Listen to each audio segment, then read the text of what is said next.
नमस्कार, India news Haryana में आपका स्वागत है। मैं हूं आदर्श झा। किसका होगा हरियाणा सीएम कौन, आप देख रहे हैं हमारे खास कार्यक्रम। आज हम मौजूद हैं भिवानी में।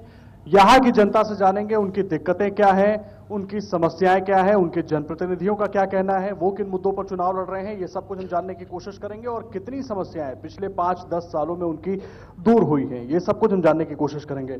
कुछ खास मेहमान हमारे साथ यहां पर मौजूद हैं, उनका परिचय आपसे पहले करवा देते हैं। बीजेपी से ताराचंद्र अग्रवाल साहब हमारे साथ मौजूद हैं, जिलाध्यक्ष हैं आप। कांग्रेस से प्रदीप गुलिया साहब हमारे साथ मौजूद हैं, यूथ कांग्रेस के जनरल सेक्रेटरी हैं। आईएनएलडी से विनोद चावला साहब हैं, जिला शहरी अध्यक्ष हैं। और हचका जनचेतना गठबंधन के प्रवक्ता कमल सिंह साहब हमारे साथ मौजूद हैं। आप सबका बहुत स्वागत है। मैं इस चर्चा की शुरुआत आप लोगों से करूंगा, फिर मैं जनता के बीच में जाऊंगा। मैं आपसे शुरुआत करता हूं। यहां पर ताराचंद्र जी, मुझे ये बताइए, यहां की जनता वोट क्यों दे आपके प्रत्याशी को? सीधा सवाल है मेरा। देखिए, भारतीय जनता पार्टी एक ऐसी पार्टी है जो इस देश में भ्रष्टाचार मुक्त शासन देने की बात कही है और केंद्र में मजबूत सरकार आदरणीय नरेंद्र मोदी जी के नेतृत्व में बनी है।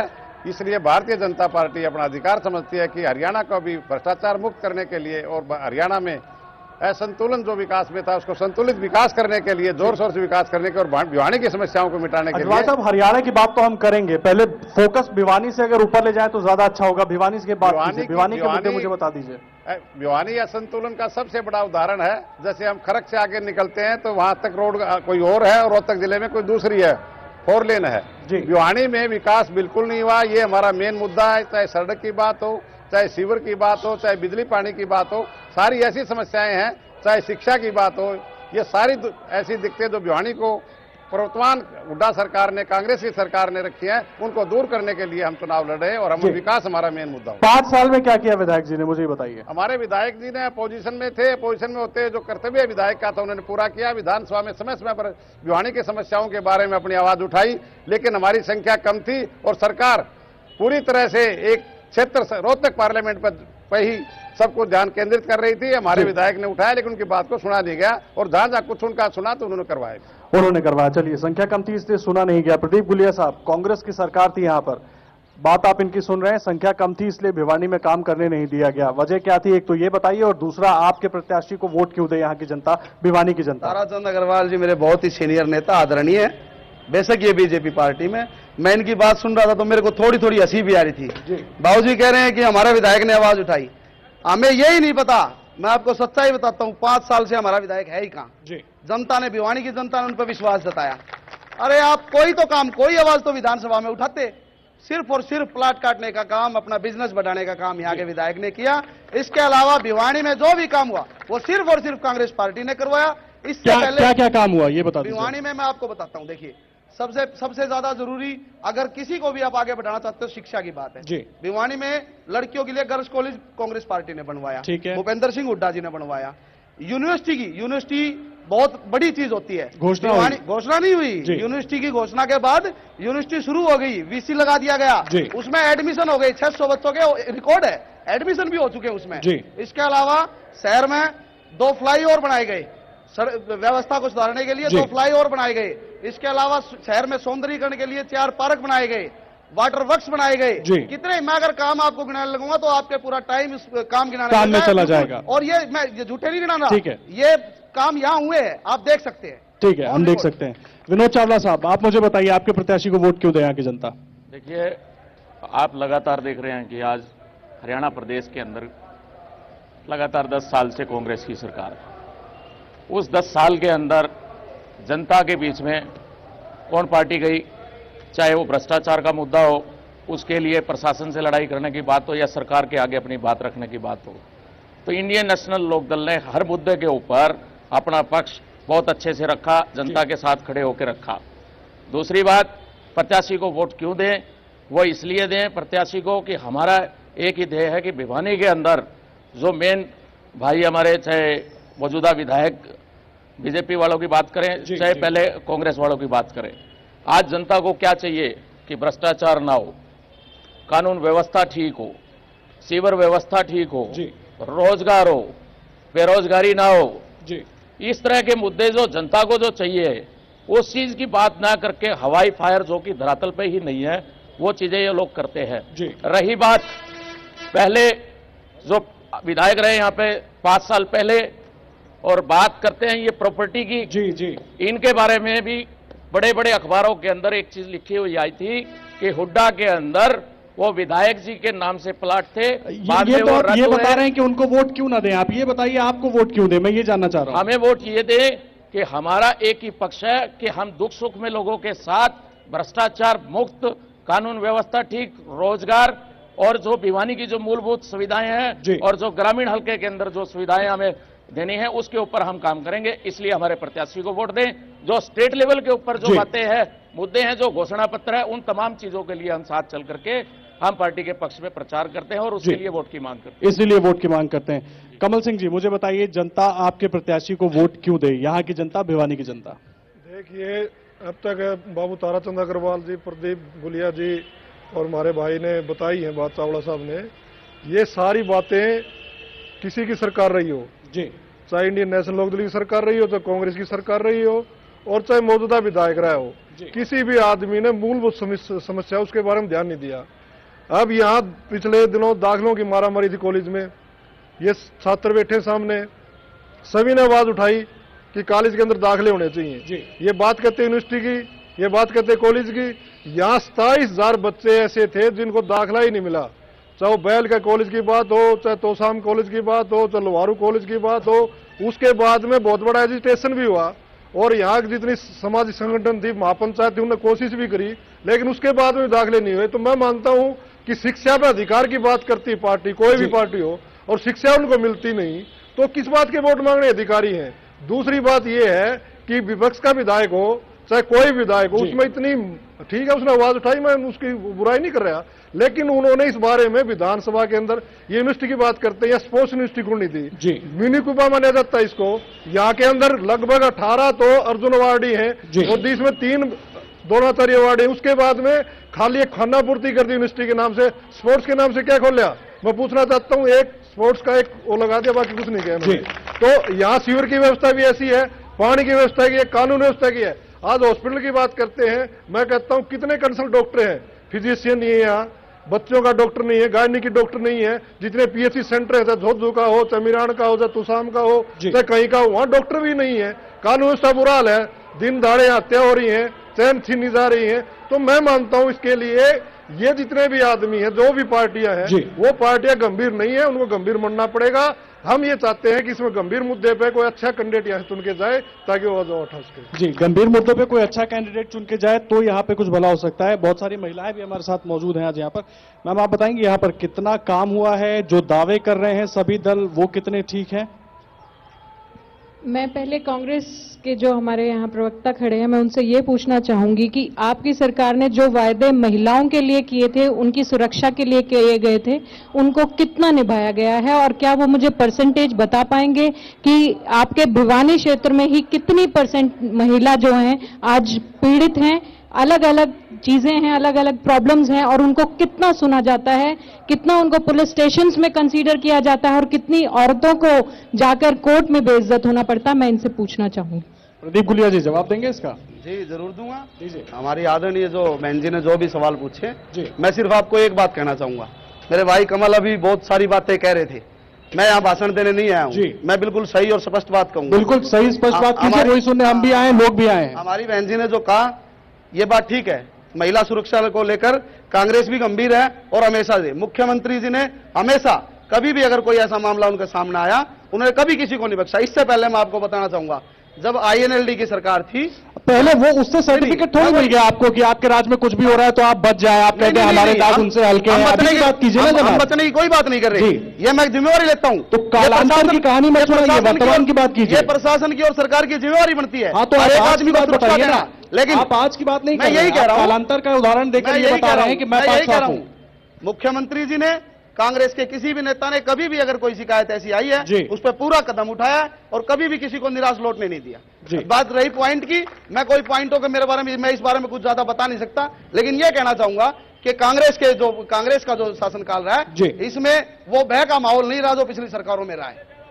विनोद चावला साहब, मैं आ रहा हूं। विनोद चावला साहब, आप कुछ कहना चाहिए? इसका सबसे बड़ा उदाहरण रहा है, पिछले दिनों जनता ने, हरियाणा की जनता ने भी, भिवानी की जनता ने भी और रोहतक की जनता ने भी CM सिटी के अंदर रेप पीड़ितों के साथ क्या हुआ था जी, किस प्रकार से उन्होंने सुसाइड करी हिसार के अंदर, चाहे वो मिर्चपुर कांड हो और चाहे हिसार की बात, तो आए दिन रोज हम अखबारों में पढ़ते हैं कि किस तरह से हमारी बहनें आत्महत्याएं भी कर रही हैं। ऐसा पीड़ित जब प्रशासन उस पर अमल नहीं करता तो किस तरह से आत्महत्याएं हो रही हैं, ये सबके सामने है।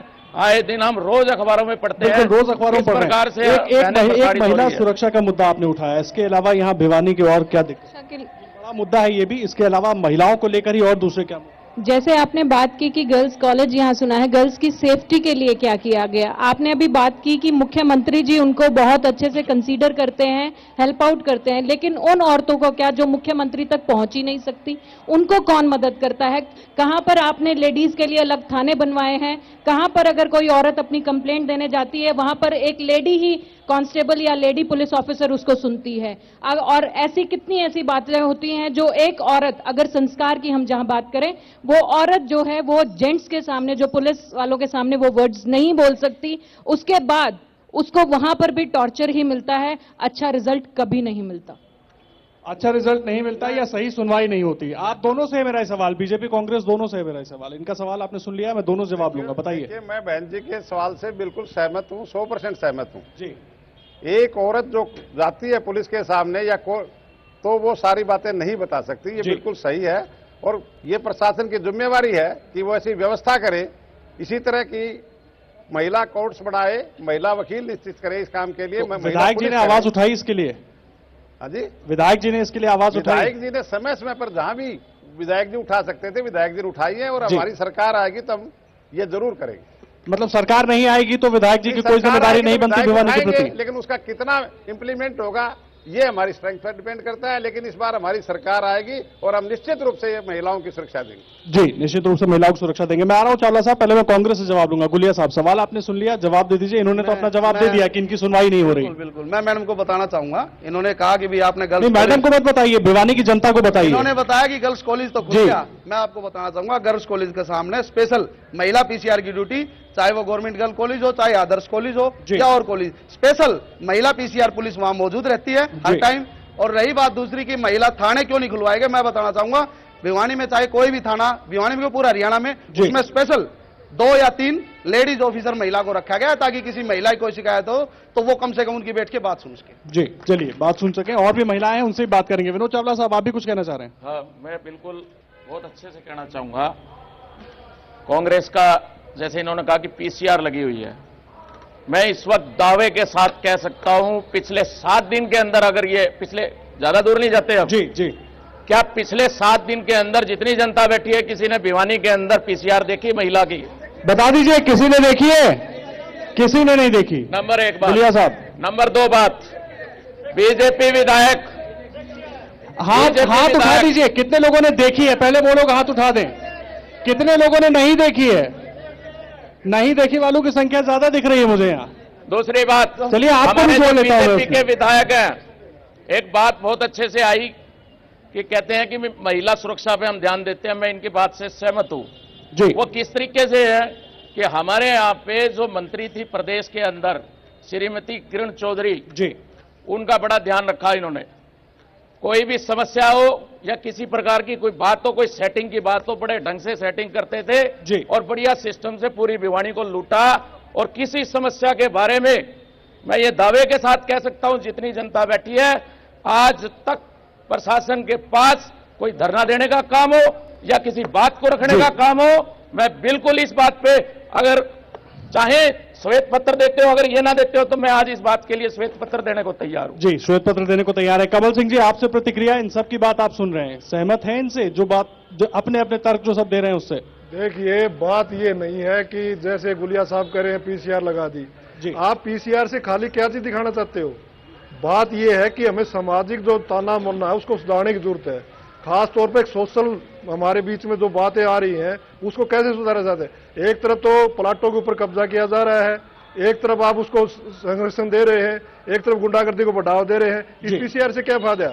इन्होंने जो बात कही है, नहीं, मैं आपके राज की बात कर रहा हूँ। ये आपको लग रहा है, ये आपको लग रहा है, ये आपको लग रहा है, ये आपको लग रहा है, जनता ने बता दिया, ये आपको लग रहा है। इनेलो की जब सरकार थी तब होता था। सरकार आपकी चल रही है जनाब, सरकार आपकी चल रही है। सफेद कुर्ता पहन के दाग से बच नहीं सकते। नहीं, बोलिए, आप बोलिए, अपनी बात पूरी का काम नहीं किया। मैं कह रहा हूँ गुलिया जी, मैं उसी बात पर बोलिए। जो बोल मैडम ने कहा कि इसके अंदर जो भी शिकायत आती है महिलाओं की, ये हकीकत बात है। जब हॉस्पिटल डॉक्टर नहीं है, वास्तव में स्टाफ की कमी है, जिस प्रकार से भर्ती होनी चाहिए, जिस प्रकार का वातावरण होना चाहिए, ये तमाम पार्टी दोषी, हम भी दोषी हैं। उनको सुधार करने की जरूरत है। जब तक सुधार नहीं होगा तब तक समस्याएं दूर नहीं होंगी। और कौन मुझे यहाँ के मुद्दे बताएंगे? आप बताएंगे, खड़े हो जाइए।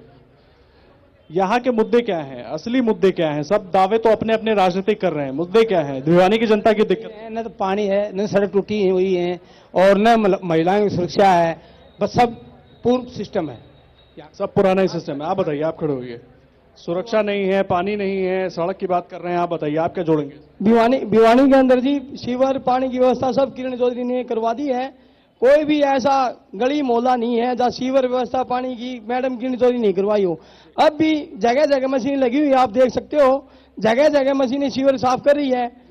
कहीं पर पानी रुकता, बरसात के समय यहाँ कम से कम भी 4-5 फुट पानी भर जाता था। अब बरसात आती है तो आध घंटे तक भी पानी नहीं रहता भिवानी के अंदर, आधे घंटे में सब साफ हो जाता है। चलिए, ये तो बहुत अच्छी बात है। भगवान करे पूरे हिंदुस्तान में ऐसा ही सिस्टम बन जाए, आधे घंटे में पानी साफ हो। आप बताइए, क्या क्या होगा? ये हमारी साइड तो वार्ड नंबर 29 कृष्ण कुमार नाम है मेरे को तो कोई समस्या नजर नहीं आ रही। पहले तो पानी बहुत ज्यादा भर जाया करता, लेकिन अब पानी बिल्कुल भी नहीं भरता और टाइम पे पानी मिलता है। सप्लाई बिल्कुल साफ सप्लाई आती है। सीवरेज बिल्कुल बढ़िया काम चल रहा है। मतलब भिवानी को स्वर्ग का दर्जा दे सकते हैं हम।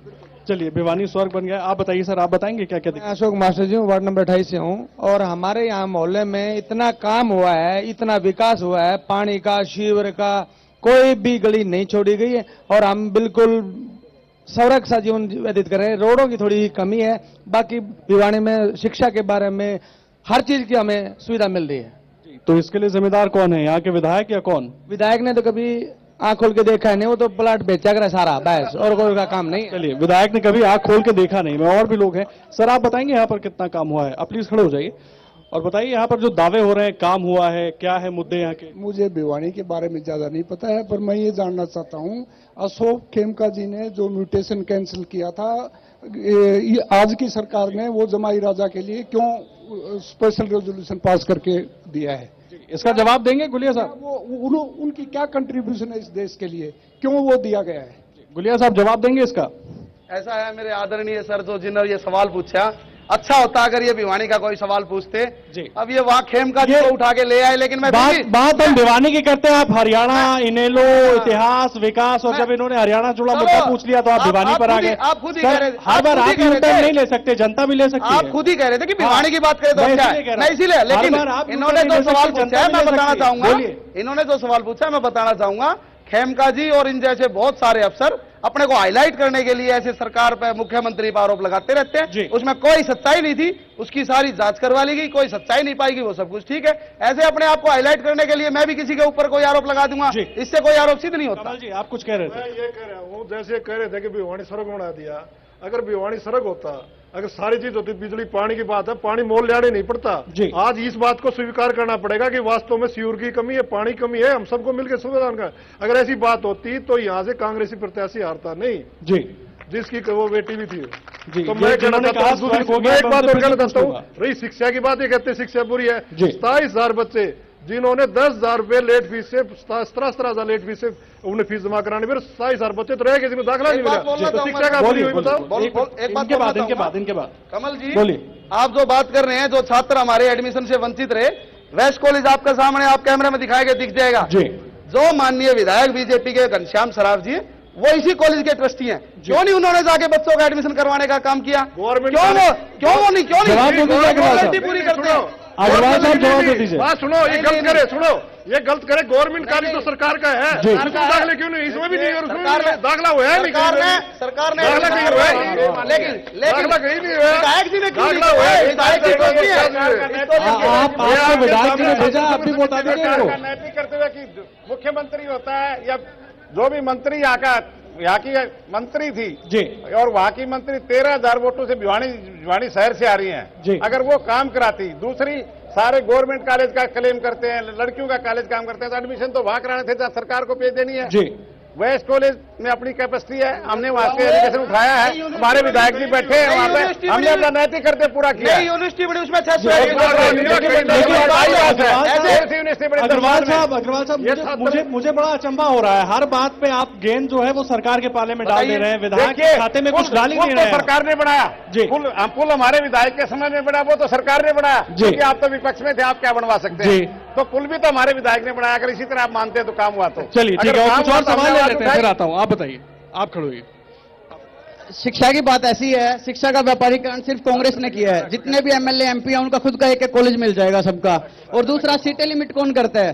सरकार करती है। बाद में वोट के चक्कर में सीटें बढ़ा दी जाती है। और रही विधायक साहब की बात, विधायक साहब खुद हमारे साथ आए थे, धरने पे बैठे थे, खुद डीसी साहब के पास गए थे हमारे साथ, 2-2 घंटे धूप में बैठे रहे हैं वो सब बच्चों के साथ। विधायक साहब ने कहीं कसर नहीं छोड़ी कि बच्चों का एडमिशन ना हो। कांग्रेस ने हमेशा शिक्षा का व्यापारीकरण किया। कांग्रेस ने शिक्षा के व्यापारीकरण क्यों कर दिया साहब? हमारे भाई ये सूर्य है, छात्र नेता है जी। अब इन्होंने बीजेपी ज्वाइन कर ली तो बीजेपी की भाषा बोल। अच्छा, पहले आपकी भाषा बोल रहे थे, पहले आपकी भाषा बोलना। ऐसा है, मैं किसी सरकार में नहीं हूँ, छात्र संघर्ष समिति है, वो कोई किसी भी सरकार में नहीं है। ये सरकार, जो सरकार छात्र विरोधी है, मैं उसका नेता हूँ। सरकार छात्र विरोधी, उसके बताइए, बोलिए। मैं एक बात कहना चाहता हूँ, जो इस भाई ने बात कही छात्र ने, सच्चाई की बात है। यहाँ महापंचायत ने, छात्र संघर्ष समिति ने, सबने जोर लगाया, यह हकीकत की बात है। उसमें विधायक भी बैठे, इसमें कोई तरह की बात है, लेकिन इसकी मूल समस्या क्या है उसको कोई दूर नहीं कर रहा। इसके लिए सरकार भी दोषी है और राजनीतिक पार्टियां भी दोषी है। सब जी, राजनीतिक पार्टियां भी दोषी है, सरकार भी दोषी है। मूल समस्या की क्यों नहीं सुना देखी जा रही है? मैं बिल्कुल आपसे सीधी एक बात कहना चाहूंगा, ऑन कैमरा सारी जनता बैठी है। मेरे भाई जो आरोप लगा रहे हैं, चलो इनकी भाइयों की तो सरकार, आईएनएलडी की तो सरकार रही, उनके बेटे यहां से एमपी रहे, उनके पिताजी ओम प्रकाश चौटाला जी मुख्यमंत्री थे। एक काम तो बता दे, भिवानी में कोई स्कूल भी खोलने का काम नहीं किया, कॉलेज तो बहुत दूर की बात है। मैं फिर भी कहना चाहूंगा, कांग्रेस ने काम किया। हाँ, मैं ये नहीं कहता कि सब कुछ हो गया, और भी काम की जरूरत है, भिवानी में और भी विकास की जरूरत है। तीसरी बार सरकार बनेगी, उसको आगे बढ़ाएंगे। जी, तीसरी बार सरकार बनेगी तब आगे बढ़ाएंगे। आपका सवाल? सर, मेरा कांग्रेस सरकार से यही सवाल है कि भिवानी शहर जो है खिलाड़ियों का गढ़ रहा है, और आप एक बार रोहतक का स्टेडियम देखिए और एक बार भिवानी का स्टेडियम देखिए, बिल्कुल दिन रात का अंतर है। वहां सारी सुविधाएं, लेकिन वहां खिलाड़ी नहीं है। यहाँ खिलाड़ी हैं, यहाँ पर बदतर से बदतर हालात हो चुके हैं। इसके ऊपर कांग्रेस का क्या स्पष्टीकरण है? इस पर जवाब दे दीजिए। रोहतक भिवानी स्टेडियम में फर्क क्यों है? वहां खिलाड़ी नहीं, यहाँ खिलाड़ी, ये कह रहे हैं। मैं मेरे छोटे भाई को बताना चाहूंगा कि भिवानी का जो स्टेडियम है उसमें 14 करोड़ रुपए से ज्यादा की रकम लग चुकी है। सिंथेटिक ट्रैक बिछा दिया, एक मिनट मैं बता रहा हूं, सिंथेटिक ट्रैक बिछा दिया गया। कितना हुआ के लिए बहुत काम। और खिलाड़ियों की बात मेरे भाई ने की। आज तक स्टेडियम बन गया है, यहाँ पे स्टेडियम बन गया है, ये देख लीजिए। स्टेडियम तो पहले से ही था, मैं आ रहा हूं। स्टेडियम तो पहले से ही था जी, उसमें काम करवाने 14 करोड़ की बात कर रहा हूं। हाँ, उसमें बहुत काम करवाया है।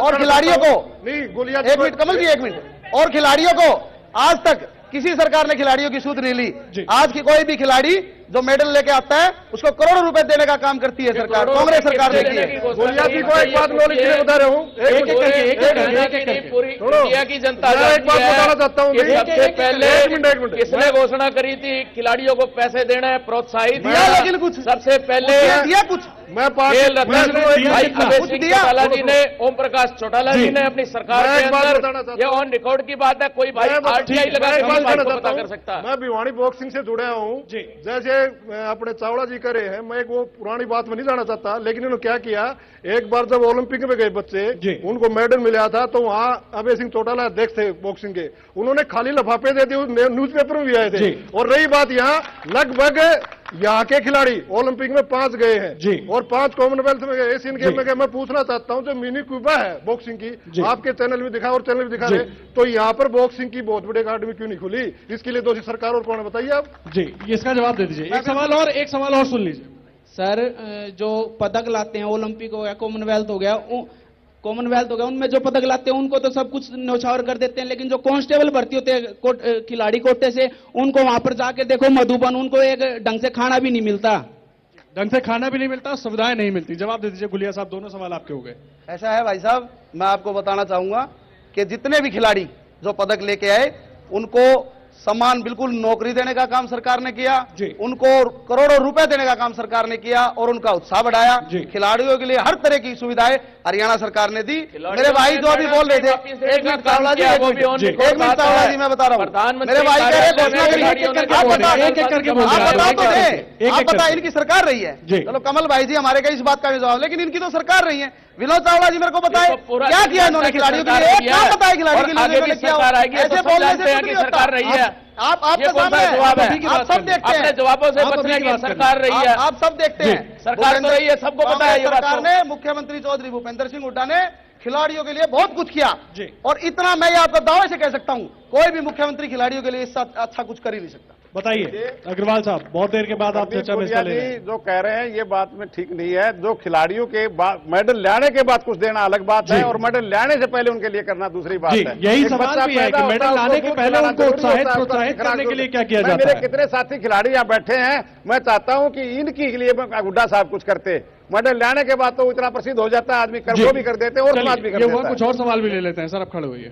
सर भिवानी विधानसभा क्षेत्र की बात है, काल डिस्ट्रिक्ट भिवानी की बात है। सर आप पूरे भिवानी जिले की बात। मैं ये पूछना चाहता हूं कि भारतीय जनता पार्टी से एक सवाल पूछना चाहता हूं कि भारतीय जनता पार्टी ने जो तोशाम में कैंडिडेट खड़ा किया है वो कहां है, और यहाँ के जो स्थानीय मेंबर पार्लियामेंट हैं भिवानी कॉन्स्टिट्यूंसी के जो अपने भारतीय जनता पार्टी के, वो अपने भाई के सपोर्ट कर रहे हैं क्या, टिकट बेच दी गई क्या भारतीय जनता पार्टी से? सवाल पूछना चाहता हूं, बताओ सर।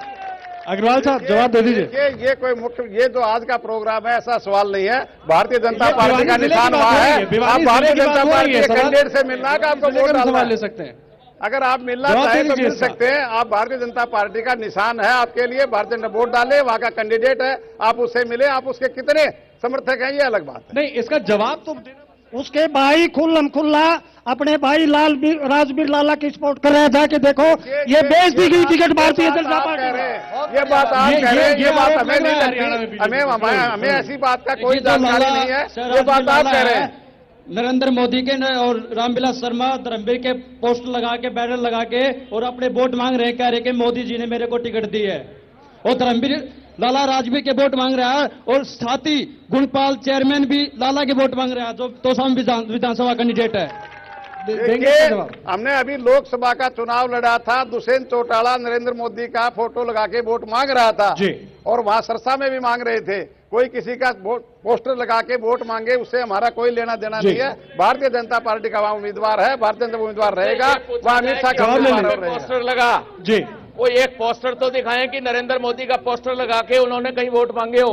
बताइए, देंगे जवाब? पोस्टर अगर ये हरियाणा की जनता इस वक्त टीवी के ऊपर देख रही है, और उनको खाली ये ऐसा कह देना कि जेब में नहीं लिए फिरता जी। हमेशा बीजेपी का सिस्टम ये रहा है, मोदी का समर्थन करेंगे, लेकिन हमें उनके समर्थन की जरूरत बिल्कुल नहीं है। और हम लोकसभा में सेटिंग का इंतजार आप लोगों ने भी खूब किया था कि लोकसभा चुनाव से पहले सेटिंग हो जाए, हुई नहीं, वो अलग बात है।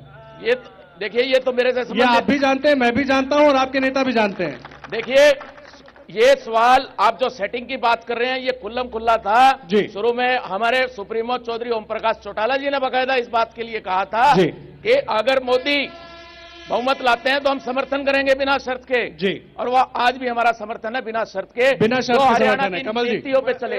मैं एक बात पूछना चाहूँ, ताराचंद अग्रवाल जी बहुत अच्छे वकील भी हैं और बहुत सियाने आदमी है, ये अपनी बात से थोड़े बच रहे हैं। उन्होंने जो क्वेश्चन बहुत संभल के बोल रहे हैं, वो बिल्कुल क्वेश्चन ठीक था। क्या फोटो लगा के और वोट मांगना, एक प्रत्याशी वहां से कौन है उसके लिए माननीय अध्यक्ष जी गए हैं क्या? मैं वोट मांगने की पूछना चाहता हूँ, बताइए। मैं आज तो शाम में गया हूँ, आज कमल सिंह जो बताता हूँ 1 घंटा पहले मैं सीधा या तो शाम से पहुंचा हूँ, ऐसा नहीं है। तो हमारा देखिए, ये तो शाम पार्टी के वोट शाम से आए हुए लोग, हम सिर्फ भारतीय जनता पार्टी के साथ कहता हूँ, मैं तो दूसरे के लिए नहीं मांगते, ये ऑन रिकॉर्ड है और ये मेरे राष्ट्रीय अध्यक्ष का फरमान है कि हम सिर्फ भारतीय जनता पार्टी भारतीय जनता पार्टी किसके लिए मांगता है, मुझे इस बात से कोई लेना देना नहीं है। आप किसी के लिए मांगे, मुझे कुछ लेना देना नहीं है। हम भारतीय जनता पार्टी, शांत हो जाइए, सवाल सुन लीजिए। मेरे अध्यक्ष, राष्ट्रीय अध्यक्ष अमित शाह जी का फरमान है, भारतीय जनता पार्टी। ठीक है, और भी बहुत सारे मुद्दे हैं, आप बताइए। मैं भिवानी से निर्दलीय प्रत्याशी विशंबर अरोड़ा।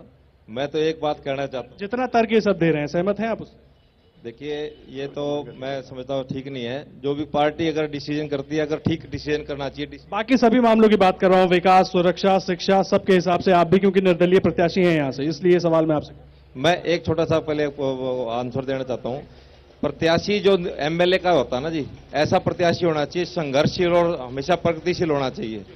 एमएलए का एक शब्द ऐसा है, उसके अंदर एक जान फूंक जाती है, वो हर आदमी मतलब जो संघर्षशील होना चाहिए।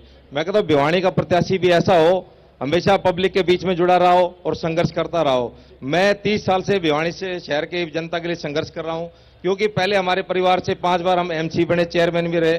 तो आज हम निर्दलीय प्रत्याशी होकर इसलिए संघर्ष कर रहे हैं कि ताकि भिवानी की जनता का जो दुख दर्द है उसको दूर किया जा सके, और जो समस्या है उसे हम कैसे दूर कर सकते हैं, हम इसीलिए निर्दलीय प्रत्याशी के रूप में आए हैं। और मैं भिवानी की जनता से यह भी निवेदन करूंगा, आप ऐसा प्रत्याशी बनाएं जिससे आपके दुख दर्द को ऊपर की आगे तक की आवाज उठा सके। आपको जनता वोट क्यों दे, मुझे 3 कारण बता।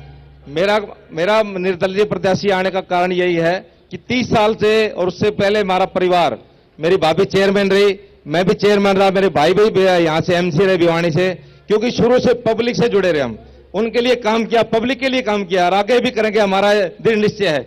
मैं एक जमींदार परिवार से हूं, मैंने 20 साल अपने हाथों से जमींदारा किया है, मैं जमीन से जुड़ा हुआ आदमी हूं।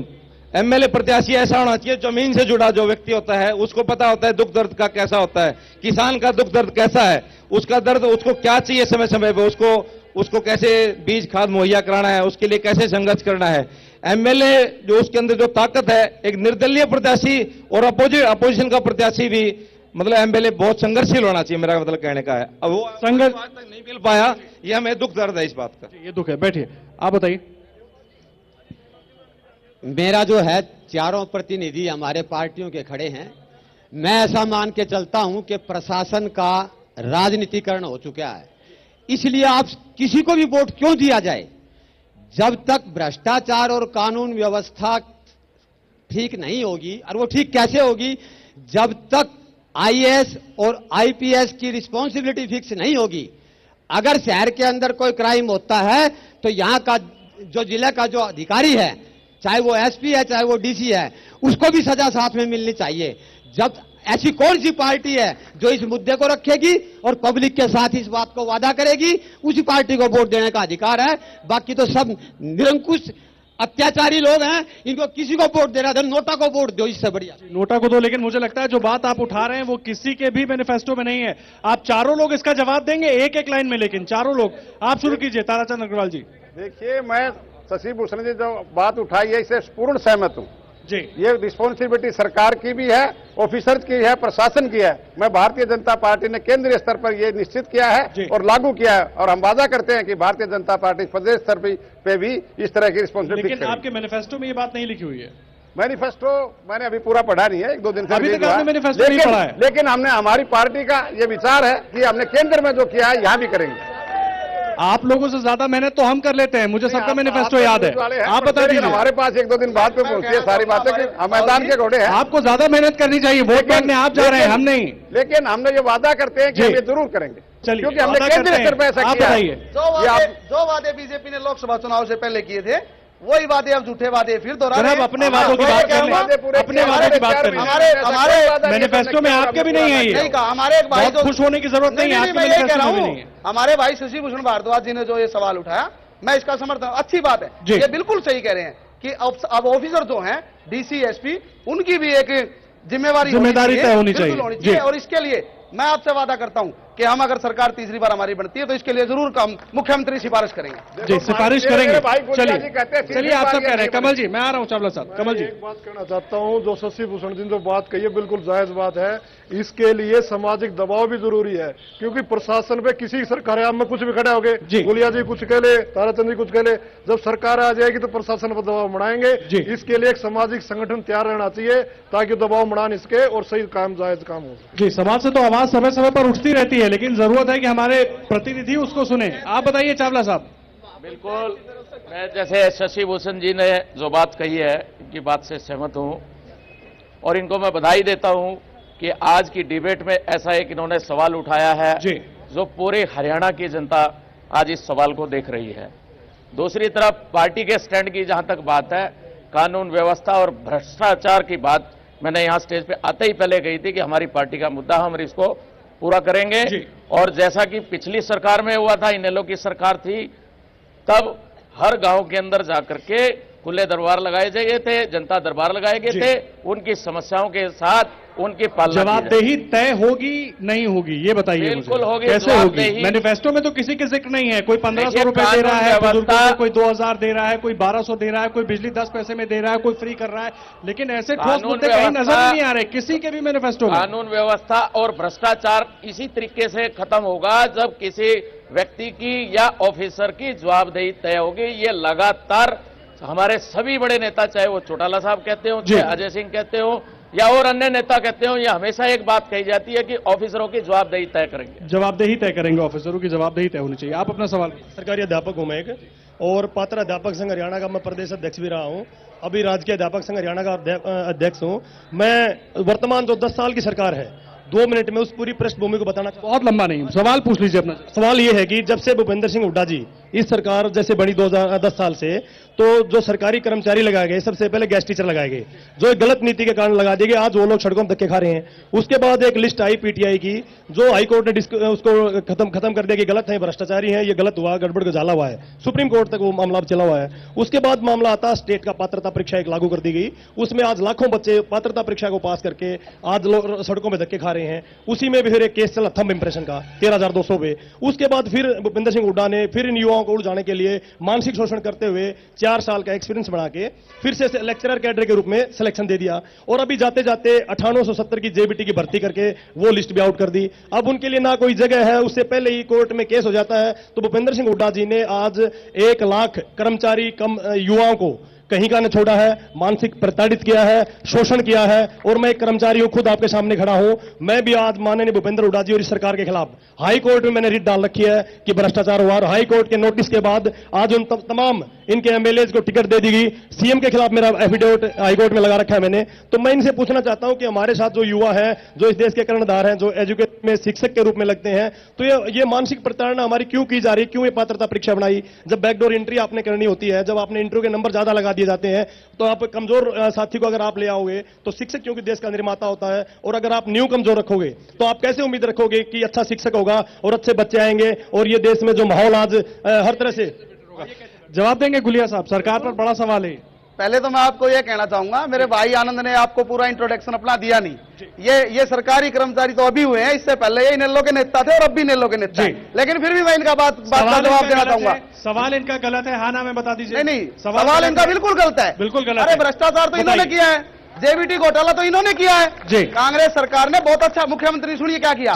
मुख्यमंत्री जी ने पात्रता परीक्षा लागू की ताकि किसी को भी ये कहने का मौका ना मिले मेरे साथ अन्याय हुआ। पात्रता आप पास करिए, उसके बाद आप जेबीटी टीचर या अध्यापक लगे। इसमें मुख्यमंत्री ने क्या गलत किया? अब रही बात, ये जो बात कह रहे हैं, मैंने कोर्ट में रिट डाली, वो मैं इनकी बात का जवाब देना चाहूंगा। सर मैं ये कहना चाहता हूं, गुलिया जी एक सरेआम आरोप लगा रहे, मैं पिछले 4 साल से भारत सरकार का एक कर्मचारी हूं, और एक कर्मचारी भारत के, वो आपके सवाल को गलत कह, हाँ वो अपनी बात से बच रहे हैं क्योंकि उनके पास जवाब नहीं है। हाई कोर्ट, सुप्रीम कोर्ट ये कहता है कि हरियाणा में शिक्षा नीति गलत है और इनको गेस्ट टीचरों को बाहर कर दिया जाए, और इनको जिसने ये गेस्ट टीचर लगाए थे उनके खिलाफ सख्त कार्रवाई करते हुए एक स्पेशल क्रिमिनल एक्ट के तहत इन पर मुकदमे दर्ज होने चाहिए। मुकदमा दर्ज होना चाहिए, मुकदमा दर्ज होना चाहिए। अगर इस सरकार ने गलत किया है तो पूछिए, इनको लगाया जेबी टीचर, ये गलत लगाया क्या इनको? आप इनसे खुद पूछिए, ये सही है, तभी तो लगे होंगे ना। आप बोल रहे हैं कि वो इनेलो पार्टी से है, लेकिन हम तो आम नागरिक हैं। 2009 से मैंने एस्टेट पास कर रखा है, मैंने 2012-13 में अप्लाई किया, तब भी बात नहीं बनी। अब पीजीडी पोस्ट की फिर से एप्लीकेशन मैंने फिर से अप्लाई किया है, तो सर इन्होंने बीएड का रिजल्ट तक नहीं दिया। बच्चे 500 रुपए देके वहां लाइन में खड़े हैं और पीछे बोला जाता है कि नॉन रिफंडेबल। यदि मिलेगा रिजल्ट, यदि अवार्ड लिस्ट आई है तो देंगे रिजल्ट, अदरवाइज देंगे ही नहीं। तो मैं तो सर आम नागरिक हूँ, किसी पार्टी से बिलोंग नहीं करती। तो गवर्नमेंट जॉब में ट्रांसपेरेंसी के लिए आपने क्या किया, ये बताइए। ट्रांसपेरेंसी के लिए क्या किया आपने? थोड़ा इनका सवाल मैं समझ नहीं पाया। इनका है गवर्नमेंट जॉब में ट्रांसपेरेंसी के लिए आपने क्या किया? बच्चे परीक्षा पास करके बैठे हुए हैं, इंतजार कर रहे हैं 3-3, 4-4, 5-5 साल से। गवर्नमेंट जॉब में पारदर्शिता लाने का काम मुख्यमंत्री भूपेंद्र सिंह हुड्डा ने किया जी। आप ये बताइए, इससे पहले आज मैं वैसे किसी के ऊपर किसी का नाम लेकर आरोप नहीं लगाना चाहता, लेकिन आज ओम प्रकाश चौटाला जी, नहीं 10 साल का इतना लंबा वक्त है कि आप बहुत पीछे जाएंगे तो वो अपनी कमियों को छुपाने वाली बात हो जाएगी। 10 साल से आपकी सरकार चल रही है। आज वो पार्टी चुनाव फाइट कर रही है, इनको जवाब देना चाहिए। इन्होंने जब इनका राज था यह पूरी तरह बहका माहौल था। दिन में एक प्लेटफॉर्म पर कर्जे दिए जाते थे, यह गुंडागर्दी का पूरी तरह माहौल था। इनको अच्छे से नजर आने लग गया कि चौटाला साहब बहुत जल्दी बाहर आने वाले हैं, चौटाला नजर आते हैं।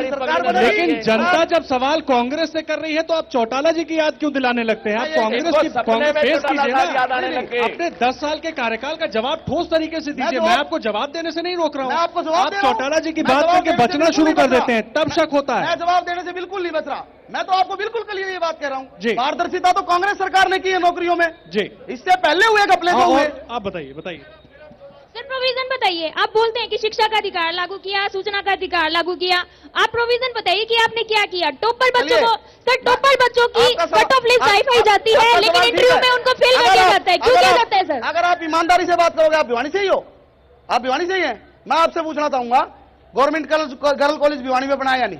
बताइए, बना? आप बताइए। नौकरी की बात हो रही है, ट्रांसपेरेंसी की बात हो रही है सर, ट्रांसपेरेंसी की बात हो रही है। नौकरी एक करके नौकरी मोदी जी दे सकते हैं, वो भी झूठी बातें करके। सबको नौकरी कांग्रेस नहीं दे सकती।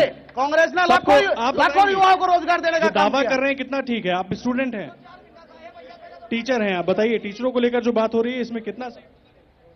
सर आप कह रहे हैं कि सबको नौकरी मोदी जी दे सकते हैं, मतलब आप नहीं दे सकते? मोदी जी झूठी घोषणाएं कर सकते हैं, झूठे वो प्रलोभन दे सकते हैं। जैसे पिछले चुनाव में उन्होंने जनता को बेवकूफ बनाने का काम किया, कांग्रेस ही बिल्कुल ऐसा नहीं करेंगे। 10 सालों में नौकरियां दी है क्या? कांग्रेस सरकार ने लाखों बेरोजगार युवाओं को नौकरी देने का काम किया। हमारे टेस्ट क्लियर है, फिर भी इंटरव्यू में फेल कर देते हैं। इंटरव्यू में बिल्कुल नहीं नौकरियां मिलती है, जिनके रिश्तेदार काम किया, मेरिट बेस पर नौकरियां लगवाई गई है। अगर किसी का नंबर हुए होंगे। इंटरव्यू का मुद्दा कई बार उठा है हरियाणा में, इंटरव्यू का मुद्दा कई बार उठा है। आप मोदी जी की बात कर रहे हैं, कांग्रेस की बात आती है तो आप मोदी जी की बात करने लगते हैं। अपनी जवाबदेही, अपनी गिनती आप नहीं बता रहे हैं।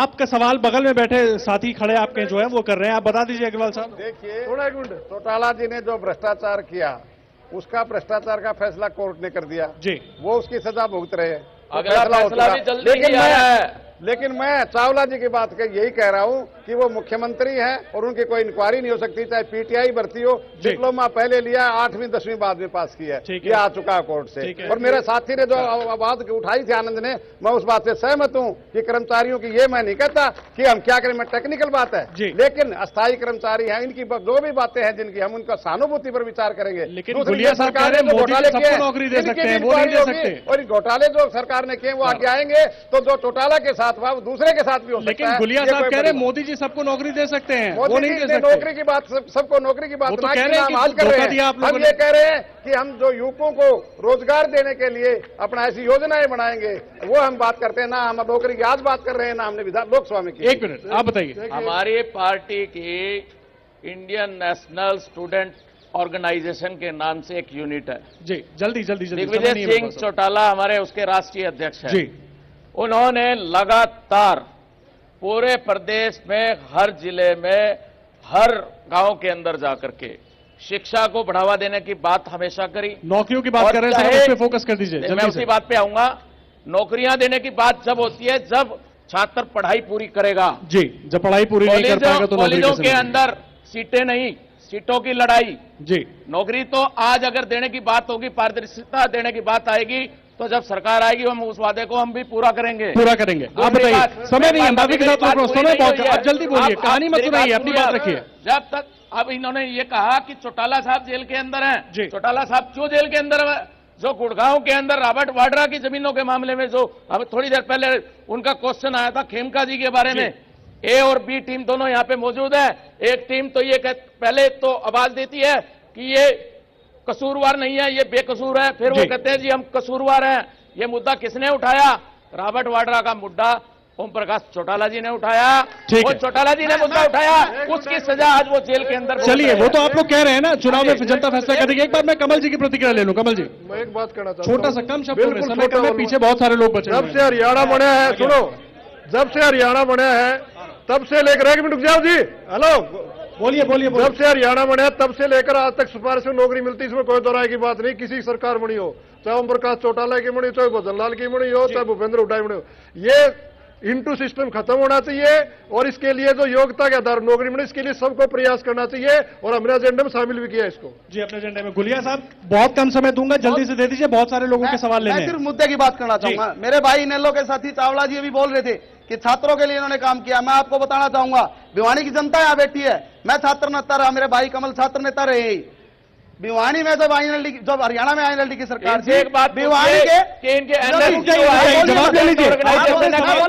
हरियाणा के अंदर जाकर के उन्होंने बात उठाई, कितनी बार इन्होंने छात्रों की बात उठाई, इनसे पूछिए। चावला साहब जवाब ले लीजिए। भिवानी के सभी कॉलेज को एमडी यूनिवर्सिटी से तोड़कर चौधरी देवीलाल यूनिवर्सिटी सिरसा में जोड़ दिया गया। बताइए क्या छात्रों के साथ न्याय करेंगे? भिवानी हॉस्पिटल की मशीनों को उठाकर सिरसा ले गए।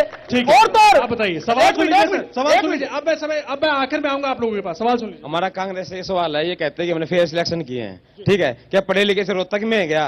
रोहतक सिलेक्शन क्यों है लगभग, ये बताओ, ठीक है। और ये बताओ कि यहाँ पे इन्होंने एमएलए जो एमपी इनके रह चुके हैं, जो इनके कांग्रेस के, इनसे पूछना चाहता हूं मैं, इन्होंने इलेक्शन से पहले, एमपी इलेक्शन से पहले मुद्दा उठाया था कि एनसीआर में आ गया भिवानी। कहां पे एनसीआर भिवानी, बताओ? झूठे मुद्दे उठाते हैं।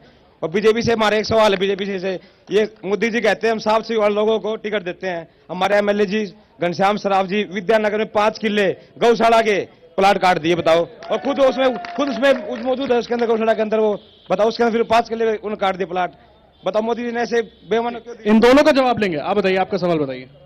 मेरा सवाल है कि भाई गुलिया जी कहते हैं कि हमारी सरकार ने ये कर दिया वो कर दिया। रिकॉर्ड उठाकर देखो, आज से 10 साल में जितने भी क्राइम हुए हैं, जितने भी बलात्कार हुए, सबसे ज्यादा कांग्रेस सरकार में हुए हैं। रही किसानों की बात, चेक दे देते थे 2-2 रुपए का, बाउंस चेक है ये 2 रुपए का। 2 रुपए में क्या होता है भाई साहब? चेक देते मुआवजा के नाम पे, वो बता दो किसने किया है? किसने किया है, इसका भी जवाब लेंगे। और लोग भी हैं सवाल पूछने वाले, आप बताइए आपका सवाल क्या है। सर, मैं ताराचंद अग्रवाल जी से पूछना चाहता हूं कि ये जिला अध्यक्ष हैं बीजेपी के, इन्होंने चुनाव तो शाम जो बीजेपी प्रत्याशी के लिए कितनी रैलियां की, 24 तारीख को टिकट डिक्लेयर हो गई थी, वहां कितनी ऐसे जनसभाएं की जिससे बीजेपी प्रत्याशी की जीत हो? बीजेपी प्रत्याशी की जीत हो, मैं आ रहा हूं। ये सब सवाल आप लोग ध्यान रखिएगा, मुझे भी याद है। मैं भी गुलिया साहब से पूछना चाहता हूं कि यूनिवर्सिटी या तो एग्रीकल्चर यूनिवर्सिटी है या फिर एमडी यूनिवर्सिटी है, उनकी तरह क्या इन्होंने भिवानी में खोले जिसका नाम इन्होंने बंसीलाल रखा, और एक गर्ल्स कॉलेज के अंदर वहां उन्होंने खोल दी? क्या वो इतना स्पेस इतनी इनके पास है जो ये कहते हैं कि हमने यूनिवर्सिटी खोली है भिवानी में? गुलिया साहब जवाब दे दीजिए, 3 सवाल हो गए आपसे। 35 एकड़, मैं आपके पास भी आ रहा हूं, आपसे भी सवाल है। गुलिया साहब जल्दी से जवाब दे दीजिए। 35 एकड़ जमीन गवर्नमेंट कॉलेज की, उसके अलावा 30 एकड़ जमीन एजुकेशन बोर्ड की अलॉट कर दी गई यूनिवर्सिटी के नाम। और एक कॉलेज के लिए रिकॉर्ड की बात, 1 मिनट, कॉलेज की है, 10 कमरे बना के यूनिवर्सिटी बोलते हैं। 10 कमरों में यूनिवर्सिटी चल सकती है, ये पूछ रहे हैं।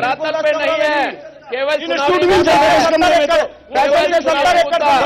बनेगी। एक 4 दीवारी निकाली और उसके ऊपर लिख दिया चौधरी बंसीवाल यूनिवर्सिटी। वो बता दे कैसे चलेगी यूनिवर्सिटी, कैसे चलेगी बता दीजिए। 10 कमरों में दीवार खड़ी कर देने के बाद यूनिवर्सिटी चल जाएगी? इन्होंने धरातल पे ऐसी कोई चीज नहीं है।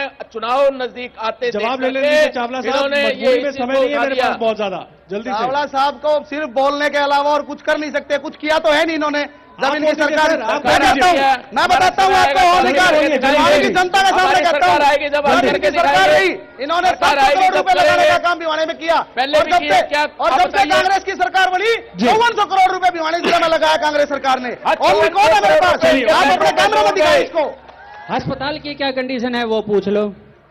अस्पताल, सामान्य अस्पताल हमने यहाँ पर देखा है, एशिया का सबसे बड़ा अस्पताल बोला जाता है उसको, बंसीलाल अस्पताल को। नहीं जाने देंगे हॉस्पिटल में। आप सवाल का आप जवाब तो दे दीजिए, आप जवाब तो दे दीजिए। की कोई कमी है उसको पूरा किया जाएगा। जवाब दे दीजिए गुलिया साहब, अस्पताल का हाल बता दीजिए। डॉक्टरों की कोई कमी है, आप दिल्ली से चल के आए, आपको भिवानी तक आने में सड़कों का कैसा न वो आप खुद बता दो। गुलिया जी से पूछ लो कि लड़के कैसे हैं। कानून व्यवस्था की स्थिति बड़ी खराब है हरियाणा प्रदेश में। सिर्फ घोषणाएं सरकार है, घोषणा मंत्री आचार संहिता लगने से पहले दुनिया भर की घोषणाएं उल्टा सरकार ने और गुलिया भाई साहब ने कर दी। ये बार नंबर वन हरियाणा बोलते हैं, भिवानी नंबर 1। देखिए भिवानी की दुर्दशा, रोडों की दुर्दशा, सीवरेज दुर्दशा, कितना जो से ये कहते हैं वही कन्याओं का जो है स्कूल, ये क्या नाम है दादरी गेट, यहाँ कोई भी स्कूल नहीं है कन्याओं का, इसे पूछ लीजिए। हाँ जी, भिवानी के अंदर इतना बुरा हाल हो रहा है 10 साल के अंदर, जगह जगह रोड टूटे पड़े हैं। और कांग्रेस की सरकार कहती है नंबर 1 है हरियाणा। कांग्रेस ने घोषणा की थी कि 3 रुपए किलो चावल, ये हमारे सभी साथी बैठे हैं, कोई भी कहते किसी डिपो में कभी 3 रुपए किलो चावल मिला, कभी किसी को चावल? चलिए, किसी को चावल नहीं मिला, माफी के साथ समय बहुत माफी के साथ रोक रहा हूं, समय नहीं है मेरे पास। मैं आप लोगों को 20-20 सेकंड दे रहा हूं। सारे मुद्दे आपके सामने हैं, एक एक लाइन में मुझे बता दीजिए। इतनी समस्याओं के बाद यहां की जनता वोट क्यों दे? आपसे शुरू करता हूं मैं। वोट इसलिए दिए कि हमने हमेशा एक बात करी है कि भिवानी के अंदर मास्टर प्लान आना चाहिए जी। भिवानी के अंदर कानून व्यवस्था ठीक होनी चाहिए, भिवानी के लोगों को रोजगार दिया जाए, बड़ी बड़ी इंडस्ट्रीज आए। आप बता दीजिए। हमारे नेता ने जनता में विश्वास पैदा किया है और हम विकास पर काम करेंगे और भिवानी का विकास करेंगे। इस बात के लिए हमारे जनता में वोट। ठीक है, आप बता दीजिए। भिवानी का विकास अगर किसी ने किया है तो कांग्रेस है, जो और ये पार्टियों के नेता है सिर्फ भाषणबाजी करके झूठे बातें करने की बातें कर रहे हैं। और एक मिनट रोड की बात मैं कहता हूँ, समय नहीं है पूरे शहर में मैडम किरण चौधरी कमल जी आप बता दीजिए। रोड गुलिया साहब समय नहीं है मेरे पास, समय नहीं है, ये सब बोल चुके हैं। और इनके कांग्रेस का सुन लीजिए। मैं कह रहा हूँ सरकार किसी की बन जाओ, जब तक लोग जागरूक नहीं हुए किसी का काम नहीं बनेगा, इसलिए लोगों को जागरूक गेंद एकदम से लोगों के पाले में डाल दी, लेकिन लोग अब जागरूक होने लगे हैं। लोग अब जागरूक होने लगे हैं, अपने सवाल उठाने लगे हैं। माफी के साथ रोक रहा हूं, समय नहीं है। लोग जागरूक होने लगे हैं, अपने सवाल उठाने लगे हैं, लेकिन लोगों को थोड़ा और जागरूक होना पड़ेगा। जिस तरह से खुद हमारे नेता कह रहे हैं, उनको भी सोचना होगा। जिसको वोट देने जा रहे हैं केवल ये सोच के कि हमारी जाति का है, हमारे धर्म का है, हमारे संप्रदाय का है, इसलिए वोट डाल दें और उसको और 5 साल फिर पछताते फिरें। इससे अच्छा है सोच समझकर ठोक बजाकर फैसला करें। खुद भी बेहतर होंगे, इलाका भी बेहतर होगा और विकास भी होगा। इसका फैसला लोगों को खुद करना पड़ेगा। फिलहाल किसका होगा हरियाणा सीएम कौन में इतना ही।